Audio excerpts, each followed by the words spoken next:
Obviously a World Cup year. Like, I Yeah, wanted to ask how it came about back in the day when you wrote was it the official song for England? yeah, yeah. Well, that kind of came after a long run. Well, on our third album, what I kind of realized was the reason that it didn't go as well as we thought it could, and we eventually ended up getting dropped, is because we said no to literally everything. Um, like initially we said no to going on Top of the Pops unless we could do it with an orchestra, which they said okay to, and then we paid for the Abbey Road thing, and then they cut the whole orchestral section out of the middle. And we said no to like working with like different artists, and no to like lots of things in the fear of it being seen as uncool or selling out or any of those other things that you really shouldn't concern yourself with. So when we came to do Out or Nothing, we sort of switched it around and started saying yes to everything, like yes and rather than no and. Um, so that's why we worked with the producer with Youth. That's why we let the artistic direction go to someone else on the artwork. I mean, with us in consultation and wanting it to, putting our input in and everything. But just yes to stylists, yes to, yes to the things you should say yes to, really, if you want to be a success, because there are people out there who are good at that and you're not good at that. You're good at being a musician, hopefully. Um, so when the World Cup song came along, initially our label went, no, we don't think that's a good idea. But we all went, yeah, let's do it. And because we all went, yeah, they went, oh, well, okay, then let's see what happens with it. They weren't like pressing us to do it at all. And I think we were on a short list of one band, they said, that they wanted to do it. So we thought, great, man, this is going to be great. World Cup song, everyone's going to get behind it, and it's going to be such a uniting sort of experience, and it's going to be good for us. It's going to be good for the team and good for the country, whatever. Um, so we did it, but then it quickly became sort of like the tide of opinion against us, and then the singles that came after that didn't really get considered by Radio One and stuff. So it's sort of like clipped the wings of the album, really. Um, they gave us like the FA gave us like 4 tickets to see a match um, in Germany. There's five of us in the band. Do you know what I mean? There was like talk from some years that they wanted a hip hop song rather than an indie song. So a bit of like snobbery going on there. They didn't want to be in the video. We asked like some of the old World Cup squad if they wanted to be in the video, and they wanted extortionate amounts of money because it's all Oh, about really? money. It's all about money football, as it turns out. I didn't know. So we played like this PFA awards ceremony, and we were like over by, like the teams that are lower down in the leagues, like Sheffield and stuff at the time. And they were like, fucking, go on, lads, giving us good vibes. But then all the like, Premier League, like, just like snubbing us and stuff. And just left us with a really nasty taste. It's one of my biggest regrets doing that. So that and smoking. Yeah. If I could live my life again, I wouldn't go near it with a barge pole. And I advise anybody else thinking of doing it not to do it either. No, fair It's like enough. kid nearly ended up splitting band up. You know what I mean? It just like everything became so much more pressurized. Being on the cover of the Daily Mirror and having to play the Prince's Trust, and like things not going as well as what they were going. Like since Out of Nothing came out, every day, every week was like a good news day in terms of like things happening, going the way we wanted them to. And then as soon as football got involved, they all started being, no, no this, no that, no that, no the other. Oh, And it okay. just kind of just can really put a downer on it. So we all kind of said, let's have a break, and the 3 month break turned into like a 7 year break. And it wasn't until I got some songs together, and sort of said I wanted to go back in the studio again, that it started to build again. I mean, it worked out quite well in terms of my family because I saw my kids, grow up, whereas previously I might have been away for much of that. But yeah, regret that.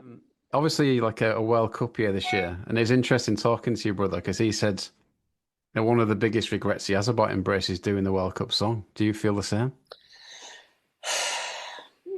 Yeah, it's a funny one that yes and no. Like we went into it wholeheartedly, and like I'm not a big fan of football, and I've never lied about that. I even when I was being interviewed all day, I was like, I'm not the biggest football fan in the world, but when England are doing well, and I remember like Gary Lineker, Paul Gascoigne, David Beckham, those sort of era, in the '90s and stuff, and when England were doing well, everyone gets excited, and my dad and all the family and all my mates, my mate Dean, and you get excited, and I did get excited, and so when we got asked if we'd do it, initially we said no because we were riding on the crest of a wave. We'd just released This New Day, which had been our biggest ever first week, and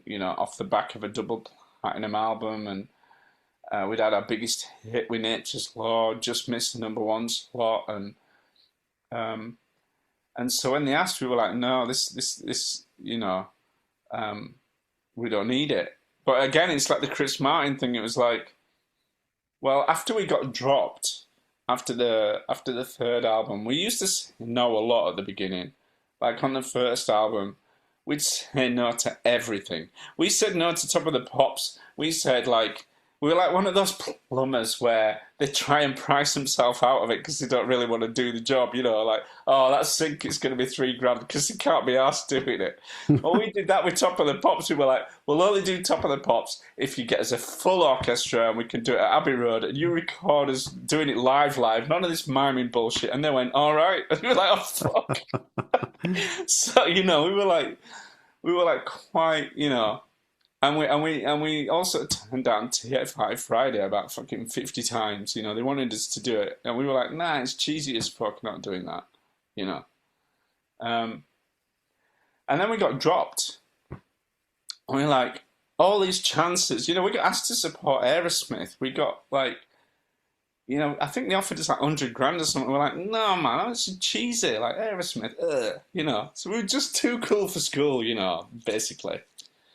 And then we got dropped. We were like, I wish we'd said yes to some of that stuff because that would have been really fun, And actually, any TV show you can make your own. Look at Nirvana and Jonathan Ross doing Territorial Pissings. It's one of the best, most rock and roll moments in history. You can make something your own. So we're like, we should stop fucking saying no and start saying yes. And yeah, we said yeah to Chris Martin. And we just started generally saying yes to everything. And the World Cup was one of them. It's like, because you get to the end of your life, you're going to regret the stuff you didn't do more than the stuff you did. There's that cliche, but I think there's a lot of truth in it, And so, yeah, we there was reticence there. I'm not going to deny it. But, we thought, fuck it, why not? Kaiser Chiefs had turned it down.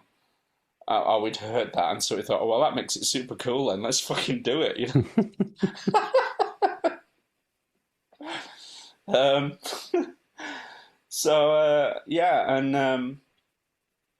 and then so I went into it with that spirit in mind, like I want to write a song that's not from a football fan's perspective, but from just a normal person's perspective, getting swept up in the euphoria when England are doing well. So I went in wholeheartedly, and I think we wrote one of the good ones. That was the thing. I think Three Lions is a great one, and the reason it's good is because it's not ironic. Again, that fucking word again. Like there was all these like piss takey songs. Ooh, football. By these fucking publicly educated pricks taking the piss out of the working classes. People who love football. For some people, it's their fucking life. You can't take the piss out of that. It's just wrong to look down your nose at the working classes like that. It's just, all that ironic bullshit. And so I went in wholeheartedly, and we wrote a good song, I think. And all the press really loved it. It was on the front cover of all literally every fucking tabloid and broadsheet, from the Times to the Sun to the Mirror. We're on the front cover of everything. Everyone's going, we've got a good song, lads. Come on, let's do it. But then England didn't do well, so it didn't really work. I think if England had done well, we would have had another 3 lines on our hands, maybe. Maybe not quite as much as that, but because you can tell that Ian Brody genuinely loves football, and that really comes through. But that song was written from a genuine place and in the same spirit. And do I regret doing it? Yeah, no, not really. Would I do it differently now if I got asked again? Yeah, probably. I'd probably, like, older and wiser, I'd sort of, my bullshit detectors would be up a little bit more. Like, the FA bullshitted us a lot about they made a lot of promises that they fell back on, and yeah, they were pricks about it, to be honest. But I don't let shit like that spoil my fucking flow. I ride the ups and downs. It's a fucking roller coaster, innit? And I'm around 30 years later, those cunts won't be. How did they let you down? Sorry, in what way? Just like they made loads of promises about getting loads of footballers in the video and, giving us tickets to the final and, all sorts of shit like that. And then they just fucking ghosted us, just like dicks. Ah, fair enough. I think your brother said something like the effect of it afterwards as well as like people, I don't know, maybe like less interested in what you were doing because of the World Cup song, maybe. Maybe I'm misquoting him there, I don't know. Well, maybe, yeah. I mean, you could say that like the album that This New Day didn't do as well as Out of Nothing, and you could maybe blame the World Cup for putting a little bit of a fly in the ointment, maybe, because if we'd just released what was going to be our next single next, it might have just done, But then I don't think This New Day is as good an album as Out of Nothing, so who knows, it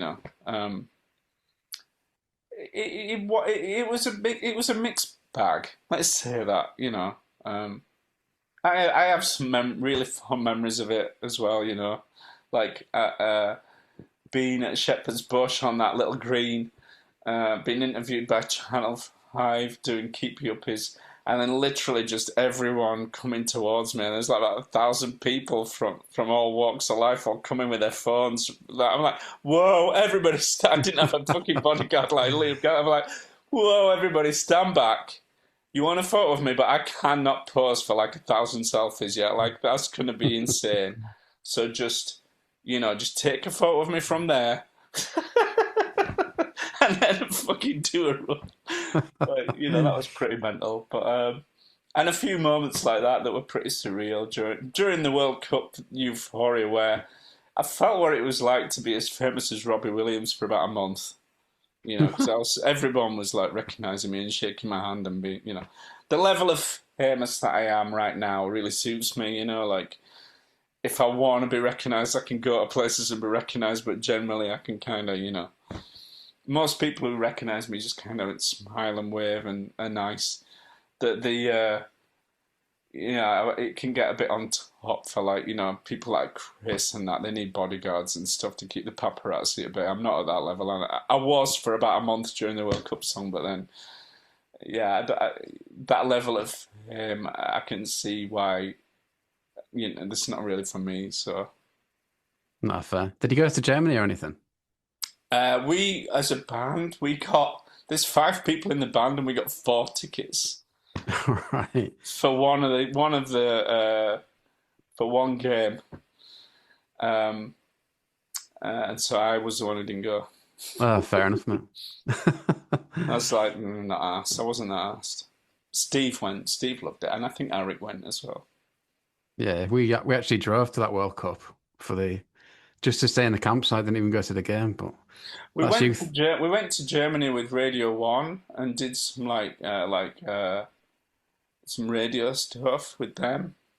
But no, I never went to any of the games.